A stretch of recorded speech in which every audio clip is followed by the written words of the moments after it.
Hearthstone cards are often released in groups or archetypes with other cards they are meant to synergize with. Sometimes, the result is a very strong deck like Lukrembo Paladin that is good for years. Other times we've gotten some duds like Freeze Shaman or Discard Warlock. In this video, I want to talk about some cards that might have lived better lives had their associates pulled some weight. This is Good Card, Bad Archetype, the best cards and bad archetypes in Hearthstone.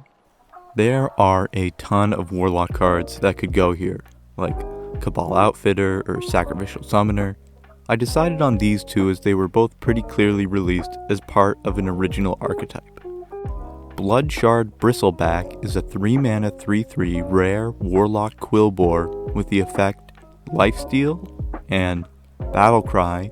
If your deck contains 10 or fewer cards, deal 6 damage to a minion.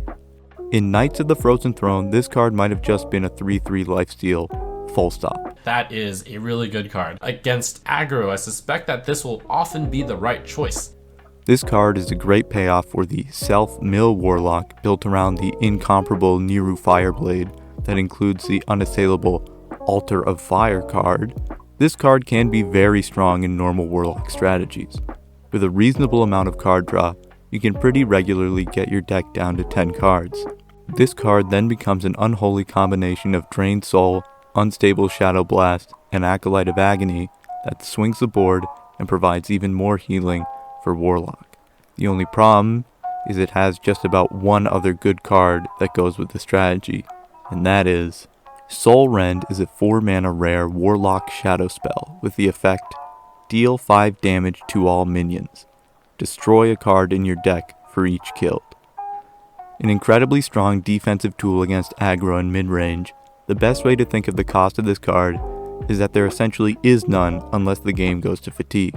If you won't take my word for it, listen to 2014 Hearthstone World Champion Firebat. Cards with big numbers for low mana cost are good, every time. An excellent observation. These are the cards that are most easily able to break out of their archetypes. As opposed to a card like Feast of Souls that needs specific cards to support it, these cards can be played pretty well on their own. Feast of Souls is a 1-mana rare Demon Hunter Shadow spell with the effect draw a card for each friendly minion that died this turn. Somehow, almost all token Demon Hunter cards could probably be included here. In spite of this, token Demon Hunter has traditionally struggled to make a mark on the meta.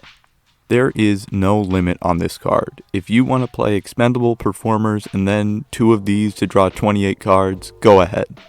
This card would have probably already made the list in its previous state, but it was actually recently buffed to only be 1 mana after token Demon Hunter still did not make an impact. The main issue with this card is that Demon Hunter already has a ton of card draw, so it's not worth putting in all the bad token generator cards into a deck in order to unlock this great card draw card when you can just play the good Demon Hunter cards instead and have a full hand. Flanking Maneuver is a 4-mana rare Demon Hunter spell with the effect summon a 4/2 demon with rush. If it dies this turn, summon another. Flanking Strike on Trend, this card looks preposterous. What is that? What are you? I'm just over there doing hot stuff, you know? So your girl she just completely forgets about you. Being able to 1. Deal with up to an 8 health minion, 2. Being able to deal with 2 medium-sized minions, and 3. Triggering 2 minion deaths for 1 card to activate your Feast of Souls, discount your Urzel Giant, and pump up your Infuse cards. You can even include this card as a good member of the bad Big Demon Hunter archetype that uses spells rather than small minions in the early game, and then cards like Sigil of Reckoning, Proving Grounds, or Shadowhunter Vol'jin to cheat out big minions. Speaking of, Shadowhunter Vol'jin is a 5-mana 3/6 neutral legendary with the effect Battlecry, choose a minion, swap it with a random one in its owner's hand. A reasonably statted minion with a big effect, this card got a lot of hype being the pre-release legendary for the Barons and was pretty solid on release. This has now become common for pre-release legendaries like Blademaster Okani and now Prince Renethal. This card fits into a couple of different archetypes, but it especially allows any deck to cheat out big minions without having to go through the deck building restrictions that big recruit decks typically do with excluding good cheap minions. This card can also be used, albeit with a bit of a risk, in normal big decks as another way to cheat out good minions fairly early, only being 5 mana. On top of this card can act sort of like a neutral sap to deal with tricky, sticky minions your opponent might have on board. Also, by pulling a minion out of the hand, it can act as disruption by pulling a combo piece like Bran, Kazaku-san, or Denathrius early. The main issue facing decks that try to cheat out big minions is that they are largely outclassed by Druid simply playing the minions for full cost.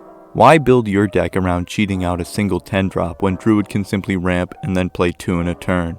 Considering this card is neutral and absolutely everyone is running great battlecry cards like Denathrius, Theotar, or Lady Prester, this card might find a spot as another piece of disruption.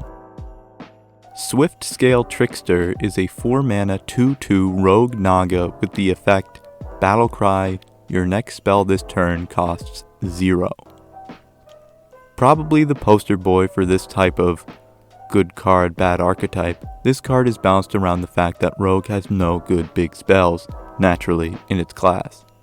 Sure, Rogue can randomly generate a Rune of the Archmage or a Convoke the Spirits, and this card can provide its broken mana reduction, but outside of those high rolls, this card can get you an early Smokescreen, Blood in the Water 2 turns early. Well then 1, you are playing Blood in the Water, and 2, you could probably just use Prep instead. This card would be broken in any other class. It can be tutored off Crushclaw Enforcer, and it provides one of the biggest, easily attainable mana cheats in the game, but alas, this card may never see a good big spell in its class. It's tough when the deck you want to play this in might seriously consider running Bog Beast as another Death Rattle, but this card only gets better as more and more tolerable Death Rattles get printed, so when everyone is complaining about this card in 2023, you'll have seen it coming. Overdraft is a 1-mana epic shaman tradable spell with the effect unlock your overloaded mana crystals to deal that much damage. Quest Shaman has certainly seen better days. At one point one of the strongest decks in the meta, it has been notably upstaged by Aggro Murloc Shaman, Control Murloc Shaman, and now Evolve Shaman too. It can be hard to call Quest Shaman a bad archetype since it was once so good, but it got pretty butchered in rotation, losing Lightning Bloom, Diligent Note-Taker, Instructor Fireheart, and Serpent Shrine Portal really took the legs out from under Brukan. Even being tradable, this card still sees very little play in Standard. In Standard, Shaman only has 10 Overload cards, and that is including Criminal Lineup. And I mean, come on, that's Criminal Lineup. The card does everything an Overload deck would want.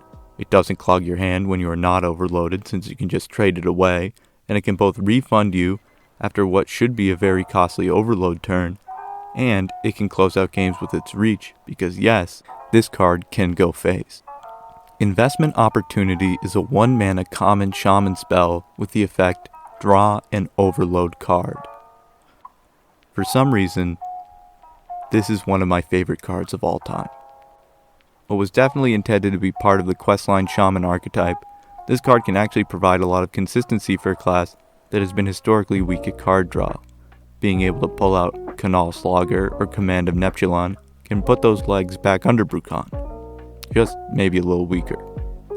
This video was not meant to convince people that these cards should actually see play, but I did want to point out some cards that I found interesting or special that I wish could have been spotlighted more.